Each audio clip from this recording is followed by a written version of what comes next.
It was like any other night when we went to Mia's house. Johnny cooked a tasty dinner. Bonjour à tous et bienvenue sur ce plateau en direct du Salon des micro-entreprises et je reçois Jean Melki, bonjour. Bonjour. Vous êtes conseil en création d'entreprise, Oui. donc vous accompagnez justement de futurs créateurs, des créateurs, c'est ça, en création d'entreprise. Est-ce que c'est compliqué cette démarche? Souvent les gens sont perdus justement. Disons que pour un créateur, la difficulté, c'est qu'il connaît très bien son domaine, mais quand on crée une entreprise, il y a beaucoup d'autres domaines que le créateur doit apprendre. Et notamment tout ce qui est finance, commercial, juridique, social. Et c'est sûr que ça fait beaucoup de choses à apprendre en peu de temps, puisque en général, les gens ont leur projet. Alors justement, on est dans une période un petit peu où la création d'entreprise est assez valorisée. Il y a eu le régime de l'auto-entrepreneur qui a aussi boosté les créations. Ça donne presque l'impression que créer, c'est facile. En réalité, c'est compliqué. Peut-être le côté administratif est plus facile qu'avant, ça c'est sûr, mais la création en elle-même n'est pas une chose facile parce qu'il faut bien préparer son projet, je dirais. Et le porteur de projet doit avant tout réaliser un business plan, faire tout un tas de démarches par lui-même.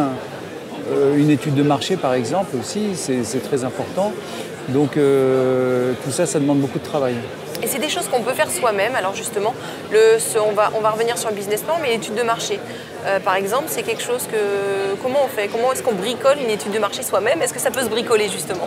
On peut faire une étude de marché soi-même, déjà en analysant la concurrence qui existe, qui donne beaucoup d'informations, en allant voir par exemple des franchiseurs qui eux aussi vont vous fournir des informations, et puis en allant sur le terrain. Alors justement, si ce sont de futurs concurrents, est-ce qu'ils vont accepter de vous transmettre des infos et de vous aider finalement à créer la concurrence? Non, c'est vrai, ils vont peut-être pas vous aider, mais il faut aller les voir, il faut les connaître. De toute façon, maintenant, grâce à Internet, grâce à des sites aussi qui font il y a des sites qui existent où on peut avoir des études de marché déjà toutes faites. En plus, elles sont de qualité quand même. Oui, par exemple celles de la PCE sont de très bonne qualité. Maintenant, il n'y a pas toutes les études de marché. Donc quand on ne connaît pas, il faut vraiment aller dans les chambres syndicales, dans les fédérations. Il y a beaucoup de choses quand même pour se renseigner. Hein. Alors vous avez évoqué tout à l'heure la question du business plan. Je veux me lancer dans une création d'entreprise. J'ai une super idée, un super projet. On me dit je vais avoir besoin d'un business plan pour aller voir le banquier, pour monter ma création. Comment je m'y prends? Quelle est la première étape? Donc toutes les étapes du business plan, en fait vous devez d'abord faire un dossier rédactionnel. Un dossier rédactionnel qui sera plus sur la partie commerciale du business plan. Donc c'est quoi? C'est une page où j'explique mon projet? Non, c'est au moins 25 pages à peu près. Donc avec une introduction, avec donc les produits, les services, le porteur, il faut qu'il se décrive. Il faut donc l'étude de marché, comment elle a été réalisée, quelles sont les sources, les risques, la politique d'achat, la politique de la stratégie commerciale, ça c'est très important aussi. Voilà, enfin, après naturellement il faut raconter détailler. une histoire quelque part. Il faut raconter l'histoire du projet, raconter ce qu'on... Oui, en fait, il faut se poser toutes les questions pour que la personne qui ne connaisse pas du tout son projet puisse bien le comprendre. Et puis pour soi-même, c'est très important parce qu'en se posant toutes ces questions, en fait, on va améliorer son projet. Donc il y a ce dossier, il y a des chiffres aussi. Alors ça c'était la partie rédactionnelle. Maintenant la partie financière. Dans la partie financière, en fait, il y a disons 4 ou 5 parties très essentielles. C'est d'abord le plan de financement initial. Donc dans le plan de financement initial, vous trouverez tout ce qui est investissement et aussi tout ce que vous avez besoin pour le départ. C'est-à-dire, par exemple, vous pouvez avoir des assurances, de la publicité de départ, tout un tas de choses qui ne passeront pas en immobilisation, mais qui seront nécessaires pour le créateur. Ensuite, vous aurez à faire un compte de résultat prévisionnel, en général sur 3 ans, avec les achats et les dépenses. Et puis après, un plan de trésorerie. Donc ça c'est aussi important, qui sera plutôt mensualisé sur 1 an à peu près. Déjà pour voir, parce que là on va détailler un petit peu plus les rentrées d'argent et les sorties.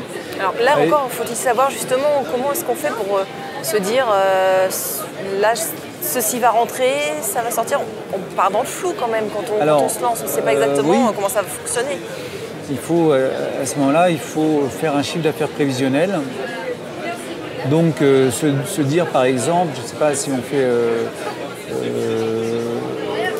un restaurant, mettons, on va se dire combien de plats par jour je vais pouvoir faire dans ce restaurant, combien de boissons je pourrais distribuer.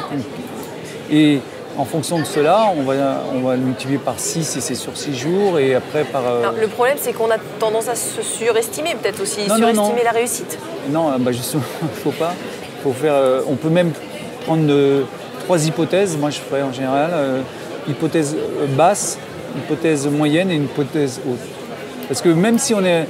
Le problème aussi pour les créateurs, c'est pas seulement que le chiffre d'affaires ne vienne pas, mais des fois aussi qu'il y ait trop de chiffre d'affaires. C'est un problème, trop de chiffre d'affaires? Oui, ça peut avoir un impact sur la trésorerie. Alors pas pour un restaurant, je pense pas, mais par exemple pour un distributeur qui est payé à 60 jours. Donc plus le chiffre d'affaires augmente, plus le besoin en fonds de roulement sera important. Donc ça peut poser aussi des problèmes. Jean Melki, merci beaucoup d'être venu sur notre plateau. Je rappelle pour les personnes qui cherchent des conseils justement sur la création d'entreprise que vous avez créé un site justement avec des conseils gratuits pour les créateurs, donc c'est toujours utile.